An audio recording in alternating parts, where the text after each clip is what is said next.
જ્ઞાન વૈરાગ્યને વૃદ્ધ બતાડ્યા છે કે નજીવા લોકો જ્ઞાની અને વૈરાગી હતા, પણ ભક્તિવાન હતા. કારણ કે વ્રજમાં તો એમ કહ્યું છે કે ત્યાં કલયુગ પ્રવેશી જ નથી શકતો, અને એટલે વ્રજમાં ગયા ત્યારે એમને કૌતુક જોવા મળ્યું છે.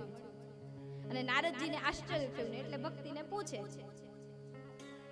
અને બીજું અહીંયા એક ભાવ એવો પણ થાય કે જે માતા ભક્તિવાન હોય ને એના ઘરે જ્ઞાની અને વૈરાગી દીકરા થાય. એટલે જેને જ્ઞાની અને ત્યાગી દીકરા જોતા હોય તો એને ભક્તિ કરવી, બસ સારા દીકરા થઈ જાય.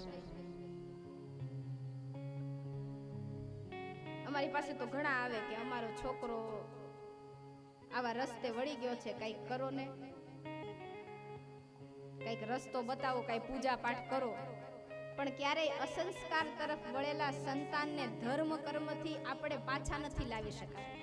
ધર્મ કર્મ તમે કેળવો અને એ સંસ્કાર તમે સંતાનને આપો તો જ એમાં પરિવર્તન આવે.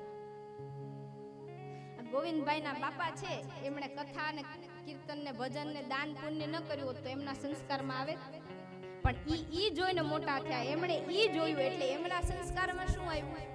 કથા કીર્તન ભજન સત્સંગ. મેં એકવાર ફોન કર્યો ને તો મને કે મેં તો મારા જે સભ્યો છે ને એને કહી દીધું મંડળમાં કે પગ મારા ને જીભ તમારી, હું દોડીશ ખરો, હું કઈ વહીવટ નહીં સાચું, એટલે તમે કયો ની કામ હું દોડ કાઢીને કરી આવીશ. તો અહીંયા જ્ઞાની અને વૈરાગી જો સંતાન જોતું હોય તો માતાએ પેલા ભક્તિ કેળવવી પડશે. માતા બપોરે 2 વાગે ઉઠતી હોય ને વોટ્સએપ ને ફેસબુક લઈને બેઠી રહેતી હોય, ઘરમાં કામવાળા કામ કરતા હોય, છોકરા ક્યાં જાય છે એને પાછી છોકરાને સાચવાય માણસ રાખે. બોલો, આયા કે છે ને, આ બાજુ શું કહે છે તમારે? હવે એ છોકરું માણસ રાખે ને એની પાસે ઉછરીને મોટું થાય ને પછી માવતર અપેક્ષા રાખે કે આ અમારા ગુણ જેવું નથી થયું અને આ અમારા ગુણ જેવું થવું જોઈએ, એટલે તે પૂરો સમય નથી આપ્યો. એ છોકરું તારા ઘરના સંસ્કાર જેવું ક્યાંથી થાય? બાળક ઉપર તો હંમેશા માતાની નજર હોવી જોઈએ. 16 સાન ને 20 વાન, 16 વર્ષ સુધી જેટલા સમજાવવા હોય, જેટલી શિખામણ આપવી હોય, સંસ્કાર આપવા હોય, એટલા એમાં પ્રિન્ટ થશે. પછી પ્રિન્ટર હેક થશે, પછી એમાં આપણું નાખ્યું નહીં નીકળાય. તો અહીંયા જ્ઞાની અને વૈરાગી સંતાન જોતા હોય તો માતાએ પેલા સત્કર્મ કરવું પડશે.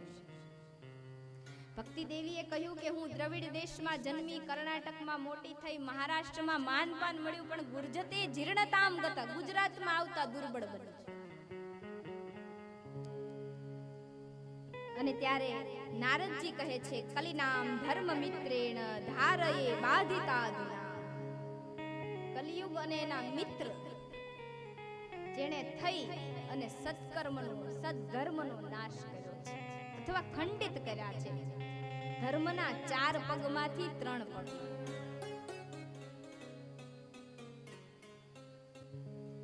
તો ધર્મ ખંડિત ક્યારે થાય છે? જ્યારે જીવ તેમાં જાગૃત થાય.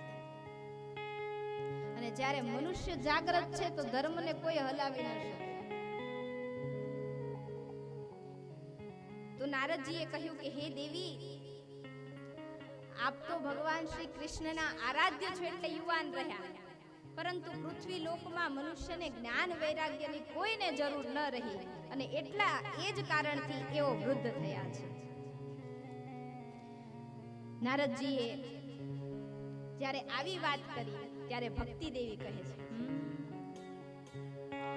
છે જયતિ જયતિ માયા સર્વકાયા ધવસ્તે વચન રચન મેકમ કેવલમ ચાકલય્ય ધ્રુવ પદમપિ યાતો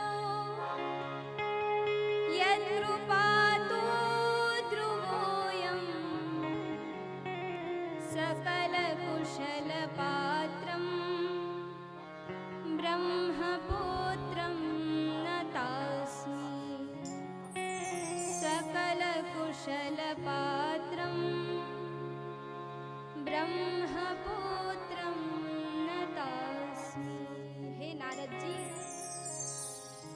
આ વચન છે જેના કારણે મારા દુઃખ દૂર થયા.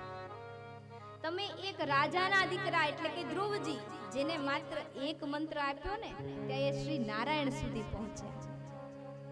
તમારા આવા સદગુણથી હું તો સુખી થઈ છું, પણ હવે મારા આ બંને પુત્ર જ્ઞાન વૈરાગ્યને તમે જાગૃત